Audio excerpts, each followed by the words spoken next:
Donc, comme vous savez, je ne vous apprends rien. Les éléphants sont actuellement à Toronto et ils sont en train de s'entraîner pour pouvoir affronter, n'est-ce pas, la Nouvelle-Zélande lors du match de demain. Donc, hier, il y a eu l'entraînement et franchement, les joueurs que MS Faye a appelés, nous tous, on a été choqués de la nouvelle. On était choqués de la nouvelle. Bon, ils ont été appelés, mais à la dernière minute, pour cause de visa, Amad Diallo et Mao D'Angeles, n'est-ce pas, n'ont pas pu venir. Mais par contre, Mao D'Angeles est avec les U23.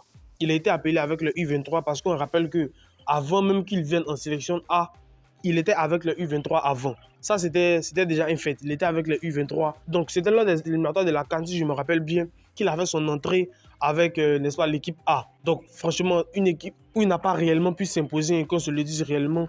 Mais il faut dire qu'il y avait de la concurrence. Il y avait une certaine adversité en face aussi parce qu'il venait à peine d'arriver. Mais actuellement, il s'entraîne avec le U23. Il est dans le groupe des U23 qui vont affronter le Pays-Bas aujourd'hui à 17h, je crois. Donc, il est là-bas. Et ça, moi, ça me plaît réellement. Ça, c'était un vrai patriote. C'était un joueur qui est prêt à mouiller le maillot pour son pays. Il a l'amour du maillot. Et ça, franchement, je tiens à le féliciter pour ça. Je tiens à le féliciter pour ça parce que nous savons tous, nous sommes à la fin de la saison. Certains joueurs sont fatigués et c'est tout à fait normal parce que ils ont eu beaucoup de matchs cette saison. Il y a eu plusieurs compétitions qui se sont déroulées. Certains joueurs étaient titulaires sur chaque tableau, comme Mao Angeles par exemple, même si c'est dans le championnat de Danemark, mais il était quand même titulaire. Donc à la fin de la saison, logiquement, chacun veut se reposer, chacun va aller se ressourcer, profiter des vacances, revoir sa famille, etc. Mais lui, n'est-ce pas, il a décidé d'aller mouiller le maillot. Bien qu'il pouvait avoir pour excuse, n'est-ce pas, le fait qu'il n'a pas eu le visa pour pouvoir aller là-bas. Ça, c'était une excuse parfaite parce qu'on n'aurait rien dit s'il n'avait pas été appelé avec le U23. Mais il a été appelé avec le U23, ce qui veut dire qu'il compte réellement. Il compte réellement, que ce soit avec les U23, mais aussi avec les éléphants. Mais même si avec les éléphants, il n'a pas pu réellement s'imposer, comme je vous le disais, avec les U23, il a franchi un certain palier. Il a franchi un certain palier. Et ça, franchement, j'aimerais le voir franchir ce palier-là avec les éléphants. Ça fait longtemps qu'il est appelé en équipe nationale de Côte d'Ivoire. Il participe régulièrement aux trêves. Je crois que c'était la trêve de mars. Il n'y était pas, mais il est régulièrement appelé sous MS Faye. Et ce sont des jeunes pousses, comme je vous l'ai dit dans une récente vidéo, dans le milieu de terrain, franchement, à réellement poser défaut sur la trêve du mois de mars. Donc franchement, les Mao D'Angeles, les Mohamed Diomande, ce sont des joueurs qui réellement n'ont pas pu s'imposer. Mais ça va venir, je suis confiant. Mao D'Angeles, je suis confiant pour lui. Je sais qu'à la longue, il va pouvoir s'imposer avec les éléphants. Ça ne sera pas tout de suite facile. Malgré qu'il n'a pas été appelé avec les éléphants. Bon, il a été appelé même à la dernière minute. Il y a eu empêchement, mais il est retourné avec les U23. Ce qui veut dire réellement que le garçon compte. Ce qui veut dire réellement que le garçon compte. Est-ce qu'il sera titulaire avec le U23? Ça, personnellement, j'en suis convaincu parce qu'il était dans cette équipe-là bien avant de venir avec les éléphants. Donc, franchement, Mao D'Angeles est actuellement avec le U23. Il est en train de s'entraîner. Ils vont jouer d'ailleurs aujourd'hui. J'espère que la Côte d'Ivoire gagne les Pays-Bas, enfin les U23. Et Mao D'Angeles va être très bon dans cet effectif-là. Franchement, je tiens à saluer, n'est-ce pas, son courage, son dévouement, n'est-ce pas, son patriotisme pour son pays. Ça, franchement, ça fait réellement plaisir. Ça fait réellement plaisir, mais ce que je crains, sinon ce que je prie et ce que je veux voir arriver, c'est qu'il franchisse un certain cap avec les éléphants. Mais actuellement, il est avec le U23. Du côté des éléphants, ça se poursuit naturellement. Les éléphants, n'est-ce pas, enchaînent les belles les séances d'entraînement. Mais aussi, on a eu une petite peur. Parce que vous savez, au moment où tous les joueurs, n'est-ce pas, se sont rassemblés au point de rendez-vous, en tout cas où ils devaient être, n'est-ce pas, pour participer à ce tournoi-là, il y a Simo Adengra qui n'était pas là. Et on était dans cette polémique de Amad Diallo, Mao D'Angeles, c'est pas là. Et j'espère que aussi Simon Adengra, on espérait, ou du moins que Simon Adengra n'avait pas obtenu aussi son visa. En tout cas, c'est une chose qu'on ne voulait pas voir arriver. Mais c'était une chose faite parce que Simon Adengra est venu, il a participé à l'entraînement d'hier. Il est venu mercredi, mais il a participé à l'entraînement d'hier. Et ça, c'est vraiment une bonne nouvelle. Parce qu'au début, lorsque les éléphants s'entraînaient, on ne le voyait pas. J'étais un petit peu inquiet. Je me disais, mais est-ce que le problème qui est arrivé à Mao D'Angeles et à Madialo n'est finalement pas arrivé à Simon Adengra? Mais finalement, ça a été en tout cas plus de peur que de mal parce que Simon Adengra s'est entraîné hier, il est bien dans le groupe des éléphants et il espère nous démontrer sur le terrain ce dont il est capable. C'est toi de cette fenêtre-là. Parce que Simon Adengra, on connaît tous sa situation au club. On sait qu'un club, il est mal au point. Mais Simon Adengra, franchement, en sélection nationale de Côte d'Ivoire, est un joueur qui compte, qu'on le veuille ou non.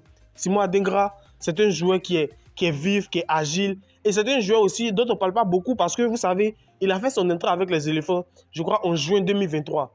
Lorsqu'on a subi cette sanglante défaite face à la Zambie, 3-0 à Ndola en Zambie. C'est là qu'il a fait il a été appelé avec les éléphants sous Jean-Louis Gasset. Mais lorsqu'il a été appelé, mais tout de suite, lorsqu'il est rentré en coup de jeu face au match, dans le match contre la Zambie, il a tout de suite été performant. Il driblait, il frappait. Et ça, franchement, c'est un joueur qu'on compte réellement sur lui. Il a vite brûlé les étapes, il s'est vite imposé comme étant un leader, non seulement sur le terrain, mais un petit peu dans le vestiaire des éléphants, parce que Simon Adingra est un joueur qui compte. Est un joueur qui, même si il n'est pas réellement en forme, est un joueur qui est régulièrement appelé avec les éléphants. Bien sûr que la situation qu'il traverse en club, on n'est pas pour ça. C'est une situation qu'il traverse à ses dépens. Le coach de Brighton ne lui fait pas assez confiance. Et ça, franchement, ce n'est pas réellement une bonne chose. Mais malgré tout, lorsque Simon Adingra vient en équipe nationale de Côte d'Ivoire, il fait partie des titulaires indiscutables. Il fait partie des champions d'Afrique. Il fait partie des joueurs qui réellement, sur un match, peuvent nous apporter la lumière. Bon, ça, c'est réellement plus une grosse nouvelle. Et on le savait tous. On savait que Villarreal allait rompre le contrat de Eric Bailly parce que vous savez, depuis le début de la saison, il y a eu cette petite discussion entre Eric Bailly et le club parce que Eric Bailly, n'est-ce pas, voulait une augmentation de salaire. Mais apparemment, le club a refusé cela. On rappelle qu'il est venu à Villarreal en janvier 2024.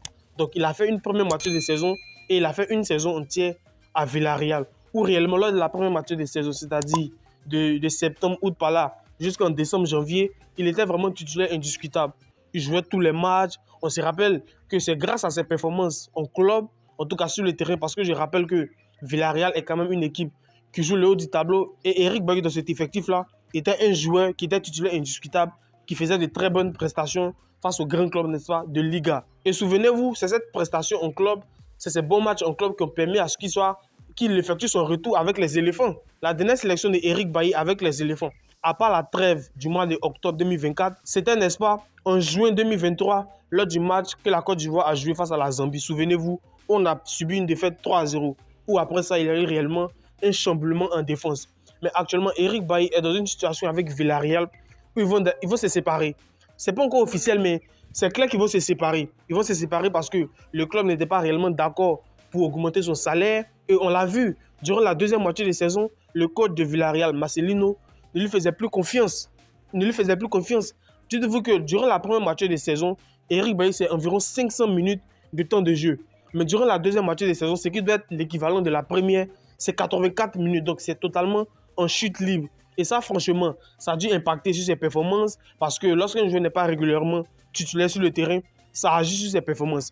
Et ça, franchement, Eric Bailly est dans le dur. Est-ce que c'est un joueur sur qui réellement la sélection ivoirienne compte, en tout cas dans les années à venir ou lors des prochaines trêves? Je ne sais pas, donnez-moi vos avis dans les commentaires. Mais je me dis qu'il y a de la relève. Il y a de la relève. Et Eric Bailly, n'est-ce pas, à un moment où il doit trouver un club. On rappelle, c'est un trentenaire, c'est un joueur qui a beaucoup prouvé en sélection. En tout cas, malgré tout ce qu'on peut dire, Eric Bailly, avant, c'était un joueur qui était très important. Notamment en 2015, on se rappelle tous de l'épopée des éléphants. Et Eric Bailly qui est arrivé dans cet effectif-là en n'ayant joué aucun match, d'ailleurs, on le rappelle, mais qui finalement allait obtenir, n'est-ce pas, ce titre de champion d'Afrique 2015. Mais Eric Bailly, actuellement, est dans une situation très difficile avec Villarreal. Ils vont se séparer. Son contrat avec Villarreal finit, n'est-ce pas, en juin 2025, durant ce mois-là. Donc, il va devoir trouver une porte de sortie, trouver un autre club pour aller se relancer. Quel club ça sera? Quelle destination est bonne pour lui? Parce qu'on rappelle qu'il venait de la Turquie. Lui qui avait déjà été à Villarreal lors de la saison 2015-2016, par là, si je ne me trompe pas, où il allait, n'est-ce pas, dans un autre club. Donc, le championnat de la Liga n'était pas nouveau à ses yeux. Il était là-bas déjà en 2015 et il a effectué son retour en janvier 2024. Franchement, Eric Bailly avec Villarreal, c'est quasiment terminé. Est-ce qu'il va aller se relancer dans un autre club? Est-ce que vous pensez que Eric Bailly peut toujours rebondir? Malgré qu'on rappelle que lors de la première moitié de saison, durant la première moitié de saison, il a fait une saison vraiment remarquable, où il était impressionnant dans le jeu, où il gagnait des duels, où il était vraiment souverain au poste, n'est-ce pas, de défenseur central à Villarreal. Et c'est ça qui lui a permis, n'est-ce pas, d'être appelé avec les éléphants lors des éliminatoires de la CAN. Une absence que beaucoup ont décriée. Parce que c'est lors de la trêve du mois d'octobre, souvenez-vous, qu'on a subi notre première défaite face à la Sierra Leone. Enfin bref. Eric Bailly actuellement est dans une impasse, dans une situation compliquée avec Villarreal. Ils vont se séparer. Quel est le point de chute? Quelle est la destination finale idéale? En tout cas, pour Eric Bailly, selon vous, donnez-moi vos avis dans les commentaires. Je n'hésiterai pas à vous répondre. Actuellement, il y a une rumeur de transfert concernant Yaya Fofana qui doit aller au Torino. Le Torino, franchement, fait tout pour pouvoir recruter Yaya Fofana parce que Yaya Fofana est quand même un joueur assez important. On le rappelle, il a fini meilleur joueur d'Angers cette saison. C'est tout à fait mérité parce qu'il était vraiment impactant, il était vraiment décisif dans le fait que Angers ait pu se maintenir en Ligue 1. Ça, franchement, c'est une prestation vraiment énorme. Torino est à fond sur le dossier. Le club italien, en tout cas, ne se laisse pas décourager. Bien qu'il y a des prétendants comme Newcastle, etc. qui sont là. Mais Torino, n'est-ce pas, est prêt à mettre 8 millions d'euros sur la table pour pouvoir recruter Yaya Fofana. Même si on rappelle que Yaya Fofana, son contrat avec Villarreal finit en 2026. Donc ça sera franchement pour acheter le joueur, etc. Torino, en tout cas, est prêt à débourser énormément d'argent. Est-ce que ça sera une bonne destination pour Yaya Fofana? Je ne pense pas, parce que Torino, cette saison, ils ont fini 11e de Serie A. Et ce n'est pas une équipe réellement qui joue le haut du tableau. Pourtant, Yaya Fofana, c'était champion d'Afrique.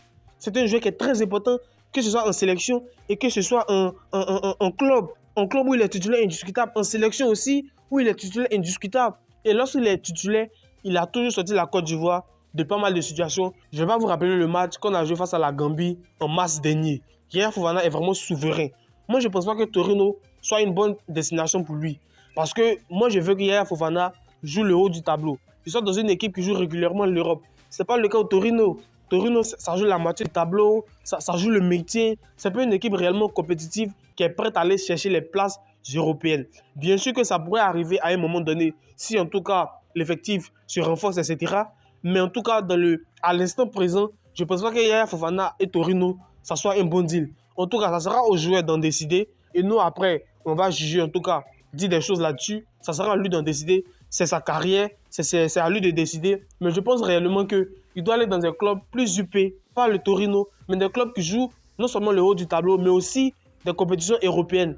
Parce que durant cette saison avec Angers, il a eu une certaine envergure. Il est totalement crédible au vu de ses performances. Parce qu'on sait que lorsqu'il est dans un match, c'est pas mal d'arrêts. Il sauve réellement son équipe du danger adverse. Et ça, franchement, c'est vraiment à mettre à son actif. Yaya Fofana, actuellement, est pisté par le Torino. Torino est à fond sur le dossier, mais je précise que c'est une rumeur de transfert.